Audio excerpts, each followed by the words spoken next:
मकान की तकसीम का कानूनी तरीक़ाकार। देखिए, सबसे पहले तो मैं ये कहता हूँ कि अगर कोई शख्स जो है वो मकान तामीर कर रहा है और उसके 2, 3 या 4 बेटे हैं, तो वो तामीर के वक़्त ही इस तरीके से मकान को तामीर करे कि कल कला को अगर उसके बेटे आपस में मकान को तकसीम करना चाहें तो वो बस बीच में से एक-एक दीवार खींचें और बाहर फ्रंट पर जो है अपनी-अपनी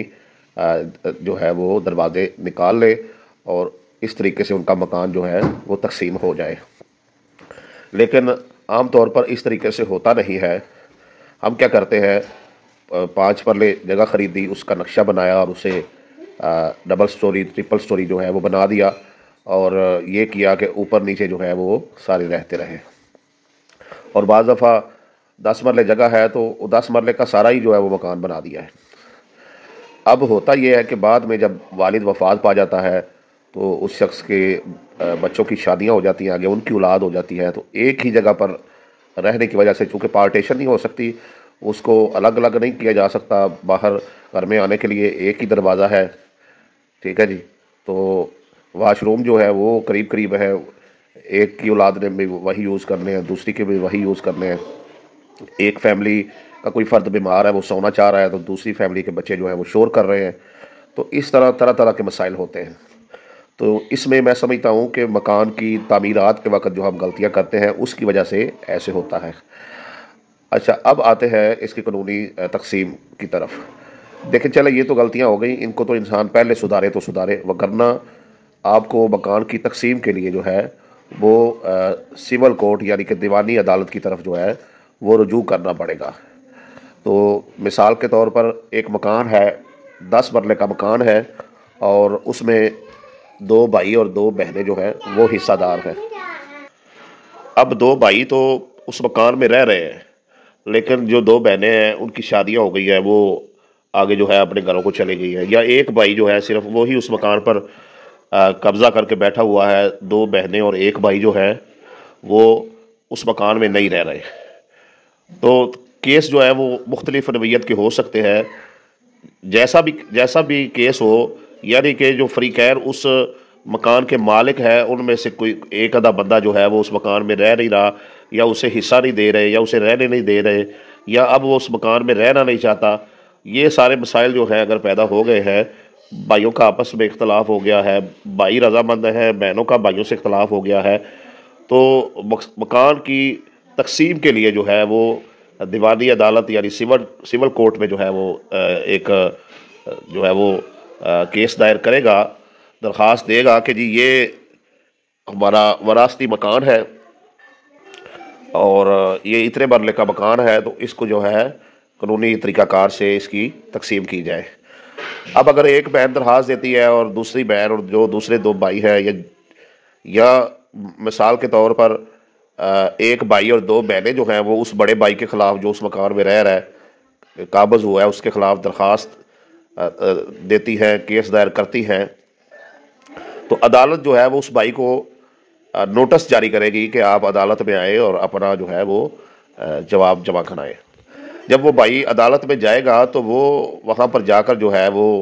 कहता है कि जी मैंने तो जो है ये 2 बहनें जो हैं इनसे हिस्सा ख़रीद लिया हुआ है, ये भाई के साथ चले मेरा झगड़ा है उसका करते हैं। अब अदालत जो है वो तकसीम का अमल रोक देगी और पहले इस चीज़ की जांच पड़ताल करेगी कि आया इन 2 बहनों ने वाकई अपना हिस्सा बेच दिया हुआ है या नहीं बेच दिया हुआ।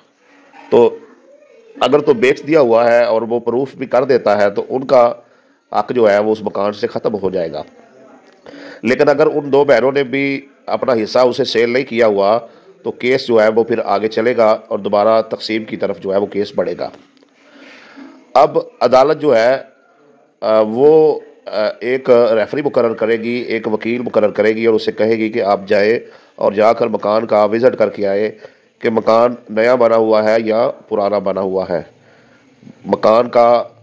मलबा कैसा है, मकान की मालियत क्या हो सकती है, और मकान तकसीम के काबिल है कि नहीं है। यानी कि मकान का जो नक्शा है वो इस तरह का है कि ये जो 2 भाई और 2 बहनें हैं इनका जो जो हिस्सा बनता है उस हिसाब से इस मकान को तकसीम कर दिया जाए, या तकसीम नहीं हो सकता तो रेफरी जाएगा और जाके उस मकान को देखेगा, उसकी जो है वो मालियत मुकर्रर करेगा और نقشے کے مطابق حساب لگائے گا کہ یہ مکان تقسیم ہو سکتا ہے یا نہیں ہو سکتا، اور واپس آ کر جو ہے عدالت میں اپنی رپورٹ جمع کروا دے گا کہ جی یہ مکان جو ہے یہ اس طریقے سے تقسیم ہو سکتا ہے۔ اور اگر وہ بہن بھائی جو ہے اس تقسیم پر اتفاق بھی کر جاتے ہیں، جی ٹھیک ہے آپ اس طریقے سے اس مکان کو تقسیم کر دیں، تو مکان کو اس طریقے سے تقسیم کر دیا جائے گا اور معاملہ ادھر ہی ختم ہو جائے گا۔ لیکن اگر بہن بھائی ایگری بھی نہیں کرتے اور مکان تقسیم بھی نہیں ہو سکتا، تو پھر عدالت جو ہے وہ یہ کہتی ہے کہ بھائی اس مکان کی جو ہے جو بھائی اس مکان میں رہتا ہے اسے کہے گی بھائی آپ ایسے کریں، آپ جو ہے نا اپنی بہنوں سے اور اس بھائی سے جو ہے اس مکان کو خرید لے، اور ان بہنوں اور بھائی کو بھی کہے گی کہ آپ بھی جو ہے یہ مکان خرید سکتے ہیں، تو ادھر جو ہے وہ اوپن اس کا ریٹ مقرر کیا جائے گا۔ مثال کے طور پہ ایک بھائی جو ہے وہ کہتا ہے جی میں اس کو جو ہے وہ 50 لاکھ میں خریدنے میں تیار ہوں جو اس مکان میں رہ رہا ہے، تو جو بھائی اس مکان میں نہیں رہ رہا وہ اگر کہتا ہے جی میں 55 لاکھ میں خریدنے کے لیے تیار ہوں، تو عدالت جو ہے وہ جو بھائی زیادہ بولی لگا رہا ہے اس کے سپرد جو ہے وہ مکان کر دے گی، اور وہ اپنے حصے کے پیسے چھوڑ کر باقی کے حصے کے پیسے جو ہے وہ عدالت میں جمع کروانے کا کیش کی صورت میں یا چیک یا ڈرافٹ کی صورت میں پابند ہوگا۔ تو جب وہ کیش جمع کروا دے گا تو پھر عدالت اس کے حق میں فیصلہ کر دے گی اور وہ مکان جو ہے اس کے نام ہو جائے گا۔ لیکن اگر کوئی بھائی بھی جو ہے وہ اس پوزیشن میں نہیں ہے کہ وہ اس مکان کو خرید سکے اور نہ بہنیں اس پوزیشن میں ہے، تو پھر عدالت جو ہے دوبارہ ایک وکیل مقرر کرے گی، اور اس مکان کی نیلامی کے لیے جو وہ وکیل ہے وہ اخبار اشتہار دے گا، مزید پارٹیاں جو ہے وہ خریدنے کے لیے ہائر کرے گا، پھر اوپن بولی ہوگی اور عدالت بتا دے گی کہ آپ نے اس مکان کی بولی جو ہے وہ 50 لاکھ سے شروع کرنی ہے اور اوپر جو ہے وہ جانا ہے، تو جو سب سے زیادہ بولی لگائے گا وہ مکان جو ہے وہ خرید لے گا۔ اور جو مکان خریدے گا اس نے 7 دن کے اندر اندر جو ہے وہ سارے پیسے عدالت میں جمع کروانے ہوں گے، اور اس کے بعد وہ رقم جو ہے وہ ان بہن بھائیوں میں تقسیم کر دی جائے گی، اور مکان جو ہے وہ اس بندے کے جو خریدار ہے جس نے نیلامی میں خریدا ہے اس کے نام کر دیا جائے گا۔ تو یہ طریقہ کار ہے مکان کی تقسیم کا۔